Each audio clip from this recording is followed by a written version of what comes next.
A Câmara Municipal de São Caetano colocou em votação nesta terça-feira as contas do ex-prefeito José Auríquio Júnior referentes ao ano de 2012.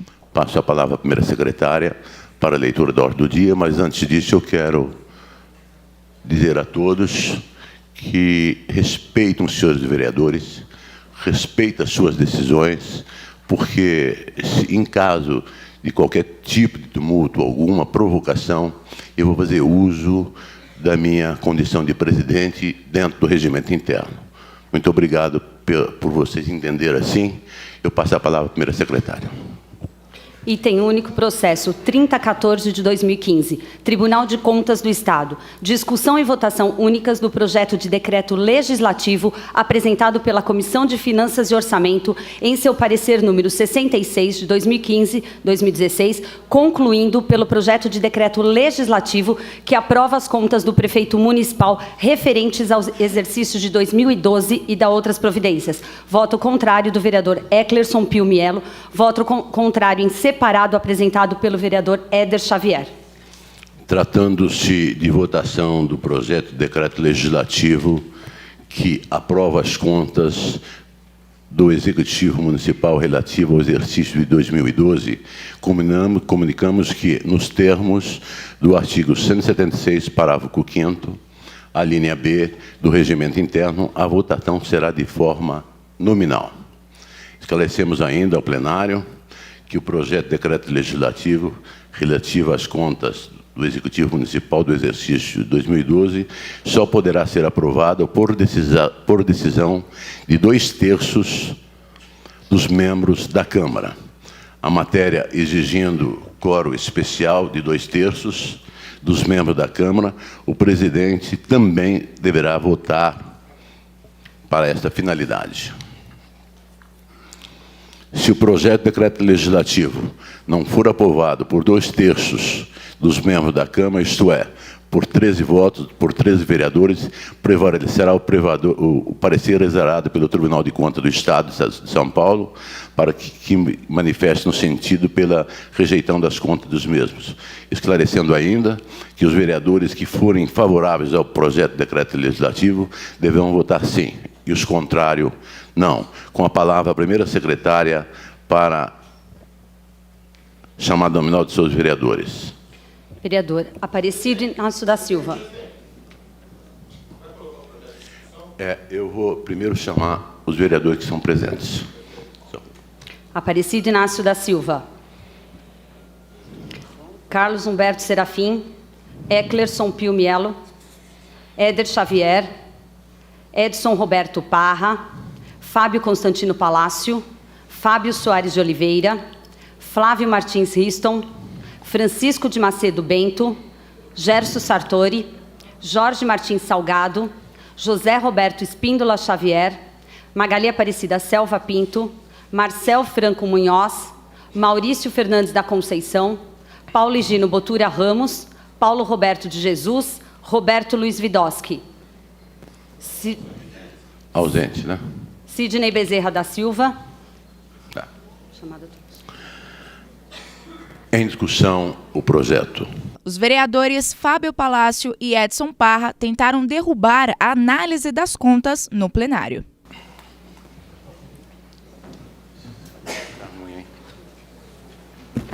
Boa noite a todos, presidente, secretários, vereadores, público presente, imprensa presente. Presidente, venho a essa tribuna para colocar uma questão, a meu ver, extremamente relevante e que pode mudar o rumo e o curso do que hoje faremos.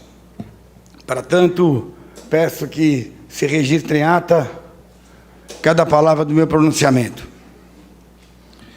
A Constituição Federal, no seu artigo 5º, inciso 55, trata do princípio da ampla defesa, princípio constitucional.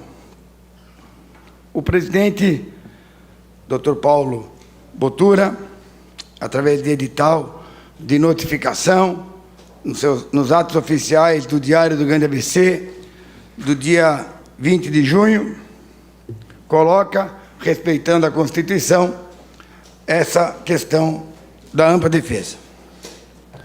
E essa data passa a vigorar, então, a partir do dia 22, por se tratar de um fim de semana, o prazo de 15 dias para que o ex-prefeito, Dr. José Auríquio Júnior, pudesse, aqui na Câmara Municipal, por escrito ou de forma oral, se concedido, apresentar sua ampla defesa. Fazendo as contas, com um simples calendário, podemos observar que no mês de junho, esse prazo foi do dia 22 ao dia 30. Logo, o ex-prefeito Auríquio teve 9 dias dos 15 dias que lhe foi concedido.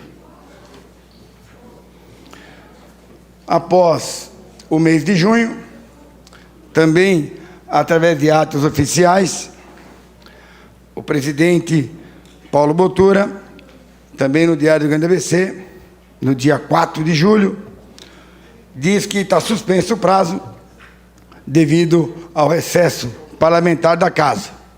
Não havendo sessões, o prazo não pode correr. E também, nesse ato oficial, coloca os 6 dias que restavam para que houvesse a defesa aqui na Casa. No dia 3, um dia antes desse ato oficial, publicado no Diário do Grande ABC, a 7ª Vara da Fazenda, através de uma liminar, concedeu uma tutela antecipada. Tutela esta que suspende ou suspendia os efeitos do acórdão do parecer do Tribunal de Contas, que ora será tratado por nós, vereadores. Se suspende os efeitos do acórdão, do parecer, obviamente, o prazo remanescente de 6 dias também é suspenso, interrompido. Então, estamos com os 6 dias ainda remanescentes. Até que houve, né, a suspensão da liminar que concedia a tutela antecipada, que ocorreu na quinta-feira, no final da tarde, precisamente às 17 horas. E hoje, novamente, foi publicado nos atos oficiais do Diário do Grande ABC que o projeto, ora lido, seria votado. Saiu que houve um erro do órgão do jornal e que era para ter saído no sábado e saiu hoje. Então, se saiu hoje, vale hoje. E hoje passa a ser contar a partir de amanhã. Então, ainda faltam 6 dias. Se contarmos a quinta, mesmo assim, não dá 15. Se contar a sexta, também não dá 15. Se contar o sábado, não dá 15. Nenhuma aritmética básica chega nos 15 dias.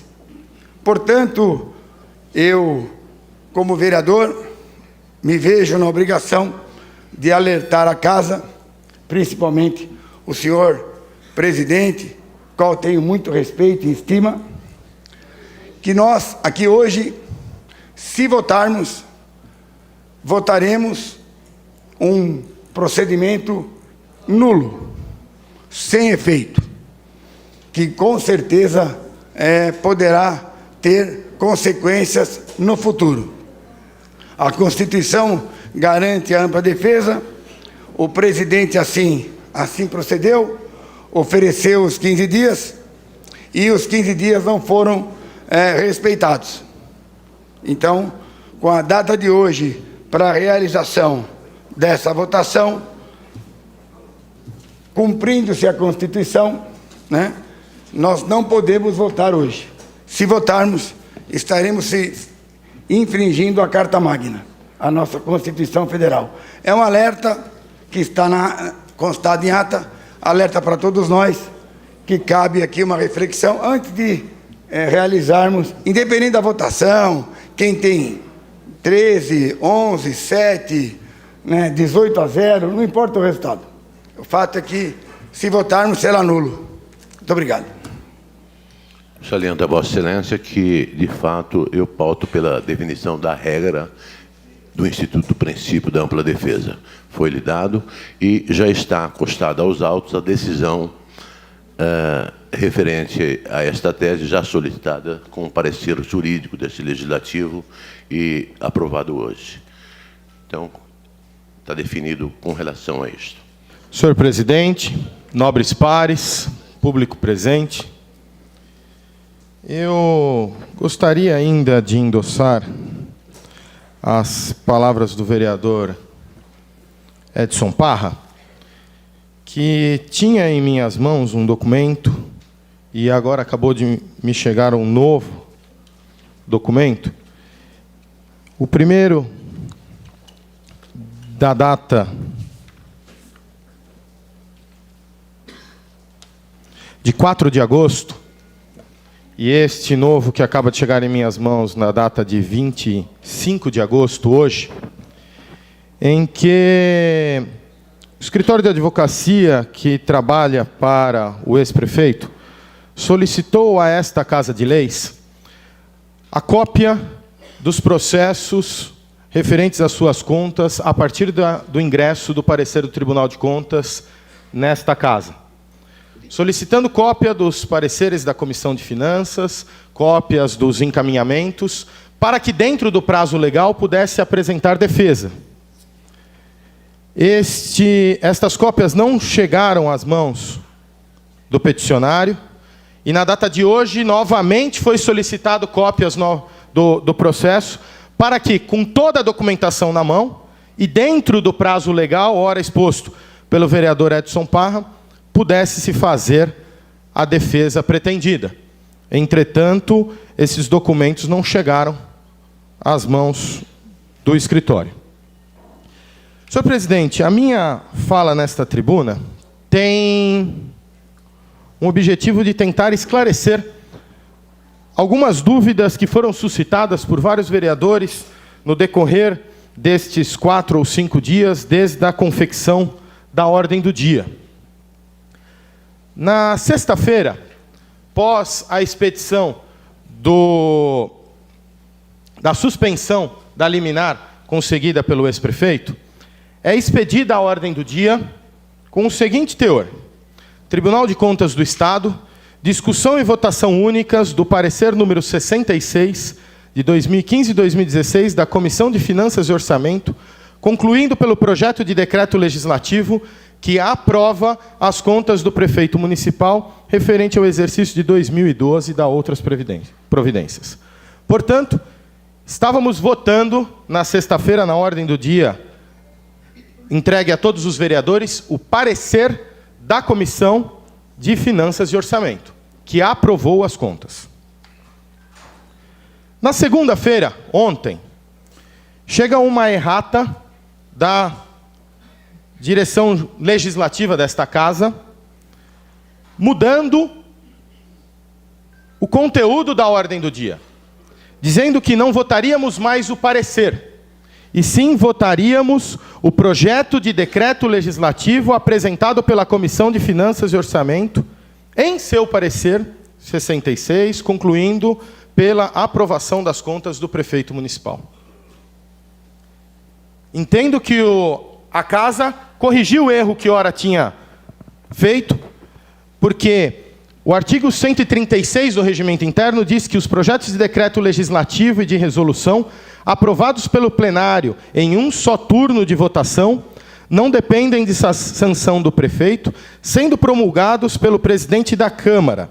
E no seu parágrafo 1º, inciso B, diz tomar e julgar contas prestadas pela Câmara Municipal e pelo prefeito, assim como apreciar o relatório de execução dos planos de governo. A segunda maneira é acertada.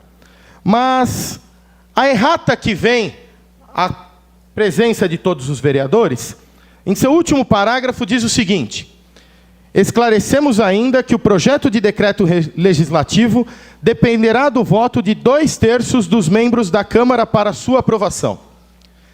Sem citar, entretanto, qual é o embasamento jurídico para a necessidade de 2/3. O parágrafo anterior diz da necessidade de votação nominal e esclarece o embasamento jurídico dentro do regimento interno da necessidade de votação nominal. Eu gostaria de entender qual é o artigo que justifica estes 2/3. Uma vez que o nosso regimento interno, no capítulo 3º, que versa sobre a tomada de contas do prefeito e da mesa, no seu artigo 198 diz: o controle externo da fiscalização financeira e orçamentária será exercido pela Câmara Municipal, com o auxílio do Tribunal de Contas. Perfeito. No seu artigo 202, diz: recebidos os processos do Tribunal de Contas competente, com os respectivos pareceres prévios, e aí que está a primeira informação a ser atentada. Todas as vezes que o nosso regimento interno dispõe sobre os pareceres do Tribunal de Contas, ele nomeia estes pareceres como pareceres prévios. No parágrafo 3º do mesmo artigo, exarado então os pareceres da Comissão de Finanças e Orçamento, quando o nosso regimento diz respeito ao parecer da Comissão de Finanças e Orçamento, ele o nomeia como parecer. Parágrafo anterior, quando ele diz respeito aos pareceres do Tribunal de Contas, ele o nomeia como parecer prévio. No artigo 203, novamente ele repete a mesma situação. A Câmara Municipal tem o prazo de 90 dias a contar do recebimento do parecer prévio do Tribunal de Contas competente, inclusive em página que consta dos autos do processo, página número 31, em um ofício do próprio vereador Éder Xavier ao presidente da Câmara, também entende neste sentido. Em seu primeiro parágrafo diz: nesse sentido, o Tribunal de Contas, como órgão auxiliar e de cooperação técnica, deve encaminhar à Câmara de Vereadores o parecer prévio. No artigo 204, a Comissão de Finanças e Orçamento emite o seu parecer. Muito claro passa o entendimento dos legisladores no ano de 88, quando fizeram o regimento interno desta casa em diferenciar o que é parecer prévio do tribunal e o que é parecer da Comissão de Finanças e Orçamento. E aí temos, enfim, no artigo 203, inciso 1º, a definição do quórum de votação para a tarde de hoje. O parecer somente poderá ser rejeitado por decisão de 2/3 dos membros da Câmara. Que parecer é este? O parecer do Tribunal de Contas, que é nomeado como parecer prévio, ou o parecer da Comissão de Finanças e Orçamento? Entendemos ser este o parecer da Comissão de Finanças e Orçamento.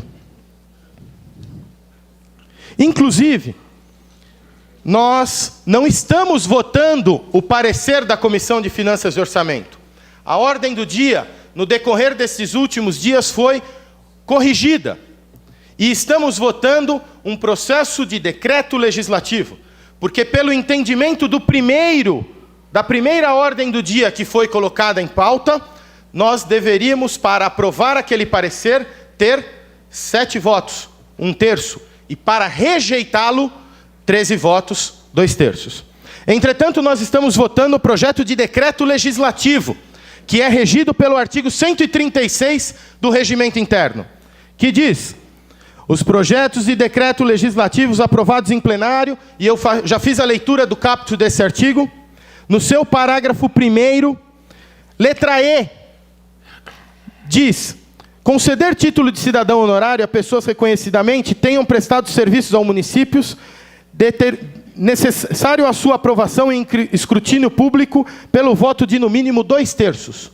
Em todas as oportunidades, em todas as definições de projeto de decreto legislativo, todos, o único que há um apontamento do nosso regimento interno, solicitando uma votação específica de 2/3, é a votação de título de cidadão sul-são-caetanense. Em todos os outros, a votação como a votação que procederemos hoje, de decreto legislativo, se procede por maioria simples. Portanto, eu gostaria de entender, senhor presidente, qual é o quórum desta votação? De que maneira nós temos que nos comportar? Estamos votando parecer da Comissão de Finanças? Estamos votando parecer prévio do Tribunal de Contas? Estamos votando projeto de decreto legislativo? Estamos votando projeto de resolução? Há um tamanho imbróglio jurídico em cima de todas estas mudanças ao longo destes 4 dias que nos deixa confuso em relação ao que estamos votando e qual é o quórum necessário para a sua aprovação. Muito obrigado. Eu quero salientar a Vossa Excelência que, da primeira pauta da ordem do dia, realmente definiu-se projeto das contas, ou seja, da Comissão de Finanças, inserido dentro do contexto do decreto legislativo. A segunda errata definiu regra em cima do conceito do decreto legislativo. Não vejo, portanto, nada que impeça, nada que define nulidade ou qualquer ato nesse sentido, porque há, dentro do prazo das 24 horas que tem para se apresentar a ordem do dia, foi realmente cumprido. Com relação aos 2/3 que Vossa Excelência manifestou-se, de fato, no regimento interno, o artigo 203, inciso 1º, se não me engano, e eu vou ler, fala que a Câmara tem o prazo de 90 dias a contar do recebimento do parecer prévio do Tribunal de Contas competente para tomar e julgar as contas do prefeito e da mesa legislativa, observados os seguintes preceitos. O parecer, claro que do Tribunal de Contas, só poderá ser rejeitado por decisão de 2/3 da Câmara. O parecer apreciado em plenário foi o da Comissão de Finanças e Orçamento da Câmara, favorável ao Auríquio, e que contrariava a decisão do Tribunal de Contas do Estado de São Paulo, pela rejeição das contas de 2012. Mas o que prevaleceu foi a análise do tribunal. Em votação. E a votação será de forma nominal, e agora a chamada é pela primeira secretária. Aparecido Inácio da Silva. Não. Carlos Humberto Serafim. Sim. Eclerson Pio Mielo. Não. Éder Xavier. Não. Edson Roberto Parra. Sim. Fábio Constantino Palácio. Sim. Fábio Soares de Oliveira. Não. Flávio Martins Riston. Sim. Francisco de Macedo Bento. Não. Gércio Sartori. Sim. Jorge Martins Salgado. Não. José Roberto Espíndola Xavier. Não. Magali Aparecida Selva Pinto. Sim. Marcel Franco Munhoz. Sim. Maurício Fernandes da Conceição. Não. Paulo Gino Botura Ramos. Sim. Paulo Roberto de Jesus. Não. Roberto Luiz Vidoski, ausente. Sidney Bezerra da Silva. Não. A votação foi 8 sim e 10 não. Um ausente. Eu quero que a plateia mantenha silêncio por enquanto. Não tendo alcançado o quórum para aprovação do projeto de decreto legislativo, isto é, 2/3 dos membros da Câmara, fica rejeitado o projeto de decreto legislativo e, bem assim, por consequência, aprovado o parecer protocolado pelo Tribunal de Contas do Estado de São Paulo pela rejeição das contas do exercício relativo ao exercício de 2012. Providencia o decreto legislativo que reprove as contas do exercício de 2012. Publique-se, oficia ao Tribunal de Contas do Estado Da União e ao seu prefeito municipal e ao senhor José Aurico Júnior, ex-prefeito municipal.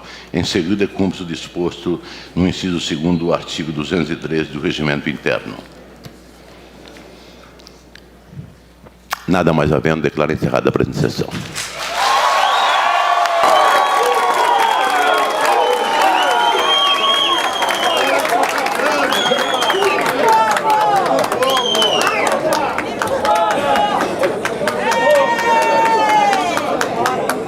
Aurico precisava de 13 dos 19 votos da casa, que decidiu por 10 votos que o ex-prefeito fica inelegível pelos próximos 8 anos. O único vereador que não votou foi Beto Vidoski, que não compareceu à sessão. Foi passado para a imprensa que foi acordado com os vereadores que assim que a casa ficasse cheia seria fechada a população e quem estivesse para fora não conseguiria mais entrar. Isso foi para evitar alguma manifestação, algum problema durante a sessão? Não, eu conversei com a Guarda Municipal e com a própria Polícia Militar que nós receberíamos um público compatível com o plenário, evidentemente, fugindo desse conceito eu não queria, ou seja, enchendo o plenário, as laterais, eu não queria um tumulto, porque evidentemente fica mal acomodado, prensado, ou seja, não fica organizado. E isto eu acho que a polícia, tanto a Guarda Municipal, se ouve bem nesse sentido. O que o senhor diz sobre a votação de hoje? O resultado já era esperado? Bom, eu tenho uma definição. Se perguntarem por mim, por que você votou favorável? Porque, em análises circunstanciais da Câmara, evidentemente eu reconheço o resto a pagar.